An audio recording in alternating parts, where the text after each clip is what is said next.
بسم اللہ الرحمن الرحیم ووصينا الإنسان بوالديه احسانا، اور ہم نے انسان کو اپنے ماں باپ کے ساتھ بھلائی کرنے کا تاکیدی حکم دیا۔ قرآن کریم میں جہاں اللہ پاک اپنے حق کا تذکرہ فرماتے ہیں، اسی کے بعد کبھی کبھار ماں باپ والدین کا بھی تذکرہ اللہ پاک فرماتے ہیں، والدین کے حق کو بھی اللہ پاک بیان فرماتے ہیں۔ اس سے پہلی آیت ان الذین قالوا ربنا اللہ، اس میں اللہ نے اپنے حق کا تذکرہ فرمایا۔ اب اس آیت مبارکہ میں اللہ پاک حکم دے رہے کہ ہم نے انسان کو تاکیدی حکم دیا۔ صرف یہ حکم پورا کرنے کے لیے انسان ہونا کافی ہے، ایمان والا ہونا شرط نہیں ہے۔ وہ کسی بھی مذہب کا ماننے والا ہو، اگر اس کے اندر ذرہ برابر انسانیت باقی ہے تو وہ اللہ کے اس حکم کو پورا کرے گا۔ اور وہ حکم کیا ہے؟ اپنے ماں باپ کے ساتھ اچھا برتاؤ کرنا، ان کی خدمت کرنا، ان کے ساتھ عظمت کے ساتھ پیش آنا، انہیں تکلیفیں نہ پہنچانا۔ اور کا بوالدیہ، اپنے ماں باپ کے ساتھ صرف ماں باپ ہونا کافی ہے۔ ماں باپ کے اندر اس کے علاوہ کوئی خوبی نہ ہو، چاہے وہ مشرک کیوں نہ ہو، لیکن اللہ پاک نے ہر ایک ماں باپ کے ساتھ انسان کو بھلائی برتنے کا تاکیدی حکم دیا ہے۔ حملتہ امہ کرہا ووضعتہ کرہا، تکلیفیں اٹھا کر اس کو اس کی ماں نے پیٹ میں رکھا اور تکلیفیں اٹھا کر اس کو جنا۔ ماں کا حق 3 گنا ہے۔ آپ علیہ الصلوۃ والسلام سے پوچھا گیا کہ سب سے زیادہ اچھے برتاؤ کا مستحق کون ہے؟ آپ نے 3 مرتبہ ماں کا تذکرہ فرمایا، 4تھی مرتبہ باپ کا تذکرہ فرمایا۔ اب یہاں پر اللہ پاک نے پہلے کہا ماں باپ کے ساتھ اچھا برتاؤ کرنے کا ہم نے انسان کو تاکیدی حکم دیا، اس میں 1 مرتبہ ماں کے ساتھ اچھا برتاؤ کا حکم آ گیا۔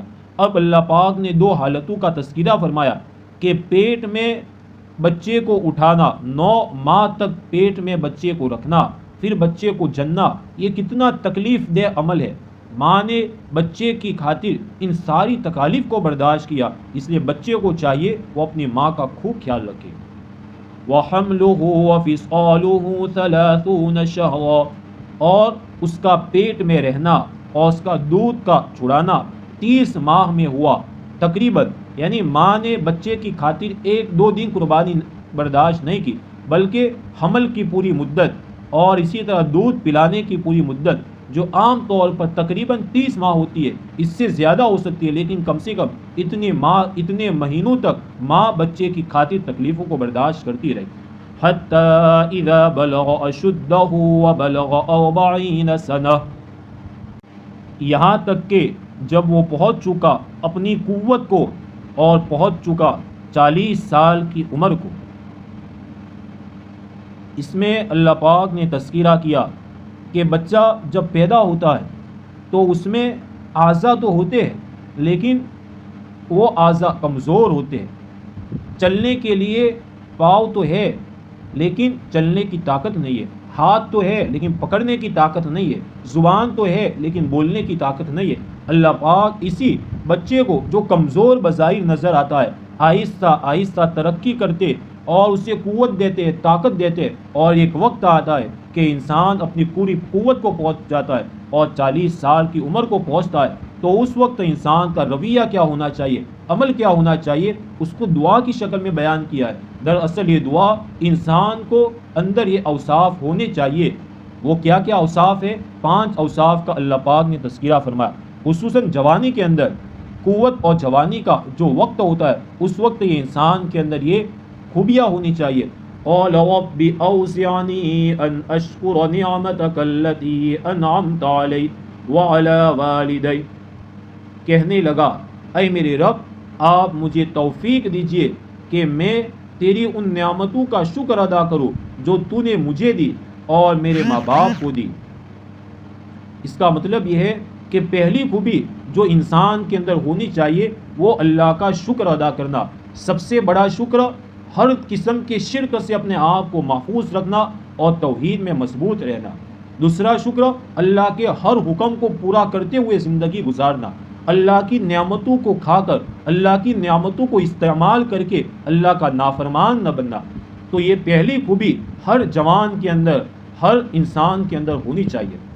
دوسری خوبی بیان کی وَأَنْ أَعْمَلَ صَالِحًا تَرْضَاهُ، اور یہ کہ نیک کام کرو جس سے تو راضی ہو۔ دوسری خوبی جو ہر نوجوان کے اندر، خصوصاً عموماً ہر انسان کے اندر ہونی چاہیے، وہ یہ ہے کہ انسان اپنے عمل کو صالح کر دے، نیک کر لے، اپنے عمل کو ایسا کرے جس سے اللہ راضی ہو جائے۔ عمل صرف اللہ کے لیے کرے، اللہ کی خوشنودی کے لیے۔ ہر عمل اللہ کی طرف سے جو طریقہ مقرر ہے اس طریقے کے مطابق کرے۔ وَأَصْلِحْ لِي فِي ذُرِّيَّتِي، یہ تیسری خوبی بیان کی، میری ذریت اور میری اولاد کو نیک بنا کر مجھے سکھ پہنچا۔ صرف انسان اپنی ذات کی اصلاح تک محدود نہ رہے، بلکہ اللہ نے جو اولاد دی ہے، جو ذریت دی ہے، ان کی اصلاح کی بھی کوشش کرتا رہے۔ یہ تیسری خوبی۔ چوتھی خوبی انی تبت الیک، یقیناً میں تیری طرف متوجہ ہوتا ہوں، توبہ کرتا ہوں۔